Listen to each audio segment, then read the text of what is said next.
Hearing aid മേടിച്ചൊരു 30 ദിവസമൊക്കെ ആകുമ്പോഴേ ഇത് മേടിക്കണ്ടായിരുന്നു, തിരിച്ചു കൊടുത്താൽ മതിയായിരുന്നു എന്ന് നിങ്ങൾക്ക് തോന്നാറുണ്ടോ?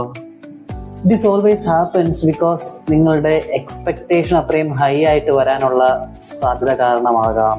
സ്വിച്ച് ഇടുമ്പോൾ ഫാൻ കറങ്ങുന്ന പോലെ നമ്മൾ ഹിയറിംഗ് എയ്ഡ് വെച്ചു, നാളെ മുതൽ എല്ലാം വളരെ വ്യക്തമായിട്ട് കേൾക്കാം. അങ്ങനൊരു സംഭവം അല്ല ഇവിടെ. ഹിയറിംഗ് എയ്ഡ് വച്ചു എന്ന് പറഞ്ഞിട്ട് നമ്മളുടെ കേൾവിയുടെ പ്രശ്നത്തിനെ അത് ഫിക്സ് ചെയ്യുന്നില്ല. They just try to retrain the brain. അതായത് നമ്മുടെ ബ്രെയിൻ കുറേ നാളത്തേക്ക് കേൾക്കാണ്ടിരുന്ന ചില ഫ്രീക്വൻസീസ് ഓഫ് ശബ്ദങ്ങളെ അതൊന്നേന്നൊന്ന് കേൾപ്പിച്ച് അതിനെ ട്രെയിൻ ചെയ്യാൻ സഹായിക്കുന്നു, നമ്മുടെ ബ്രെയിനിനെ ട്രെയിൻ ചെയ്യാൻ സഹായിക്കുന്നു, ഒന്നേന്ന കാര്യങ്ങൾ പഠിച്ചു വരാൻ സഹായിക്കുന്നു എന്നുള്ളൊരു കാര്യം മാത്രമാണ് ഹിയറിംഗ് എയ്ഡ് ചെയ്യുന്നത്.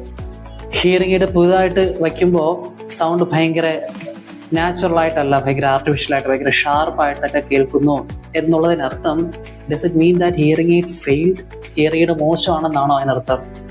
അല്ല, അത് സൂചിപ്പിക്കുന്നത് കുറേ നാൾക്ക് ശേഷം നിങ്ങൾ ആ ഒരു കേൾക്കാണ്ടിരുന്ന ആ ഒരു ശബ്ദങ്ങൾ, ആ ഒരു ഫ്രീക്വൻസീസ് ഓഫ് സൗണ്ട് നിങ്ങളുടെ ബ്രെയിൻ കേൾക്കുന്നു. ഉറങ്ങി കിടന്ന ബ്രെയിൻ പതിയെ ഉണരുന്നു എന്നുള്ളതാണ് അതിനർത്ഥം. പുതിയൊരു സൗണ്ട് സ്റ്റിമുലസ്, പുതിയൊരു ക്വാളിറ്റിയിലുള്ള ഒരു സൗണ്ട് സ്റ്റിമുലസ് ബ്രെയിൻ അത് കേൾക്കുന്നു, ബ്രെയിൻ അക്നോളജ് ചെയ്യുന്നു എന്നുള്ളതാണ് അത് മീൻ ചെയ്യുന്നത്. ഫോളോ അപ്പ് എന്ന് പറയുന്നത് ഒരുപാട് ഇമ്പോർട്ടൻ്റ് ആണ്. ഹിയറിംഗ് എയ്ഡ് നിങ്ങൾ ആദ്യമായിട്ട് മേടിച്ച് ക്ലിനിക്കിൽ അത് ട്യൂണൊക്കെ ചെയ്യുമ്പോൾ എപ്പോഴും അത് കറക്റ്റ് ആകണം എന്നുള്ളതില്ല. നിങ്ങളുടെ കയ്യിൽ നിന്നൊരു ഫീഡ്ബാക്ക് കിട്ടുമ്പോഴേ ഓഡിയോളജിയുള്ള ശകലം കൂടി കറക്റ്റായിട്ട് ഫൈൻ ട്യൂൺ ചെയ്യാൻ പറ്റുള്ളൂ.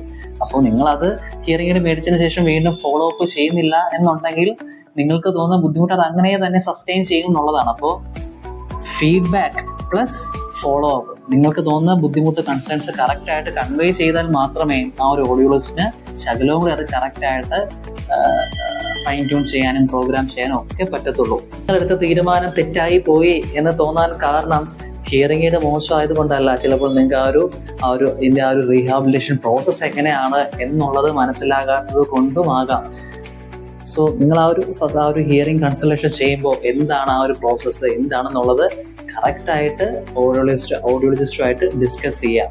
സോ ഹിയറിംഗ് അല്ലെങ്കിൽ ഹിയറിംഗ് എയ്ഡ്സ് റിലേറ്റഡ് ഇതുപോലത്തെ എന്തെങ്കിലും ഡൗട്ട്സോ കാര്യങ്ങളോ ഉണ്ടെങ്കിൽ let me know. Okay, stay healthy. Okay.